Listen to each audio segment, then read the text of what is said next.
এই মুহূর্তের সবচেয়ে বড় খবর, দ্বিতীয় দফার ভোটের আগেই বড়সড় পদক্ষেপ নির্বাচন কমিশন, সেই সঙ্গে কড়া অ্যাকশন নিল এনআইএ।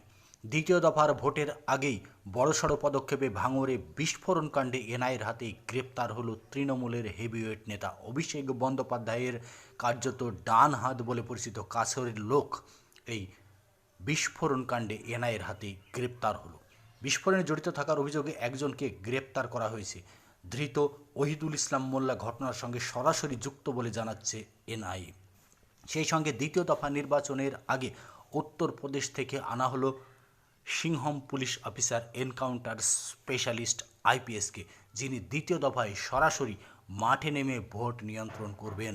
ভাইপুর ডায়মন্ড হারবার মডেলে যে 7 থেকে 8 লক্ষ টাকা ভোটে লোকসভায় জয়, সেই ডায়মন্ড হারবার মডেলকে কার্যত ভাঙার জন্য, ছাপ্পা ভোটকে নিয়ন্ত্রণ করার জন্য, অবাধ নিরপেক্ষ ভোটের জন্য উত্তরপ্রদেশ থেকে আনা হলো সিংহম আইপিএস অফিসারকে। দ্বিতীয় দফায় কার্যত কড়া টক্কর নির্বাচন কমিশন সহ ছাপ্পা দানকারীদের সঙ্গে।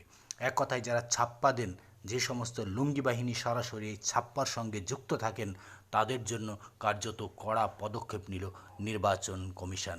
শেষমেশ এয়ারপোর্টে পর্যন্ত লুকআউট নোটিশ জারি করা হলো, যাতে পালাবার কোনো পথ না পাওয়া যায়। এই মুহূর্তে সব থেকে বড় খবর।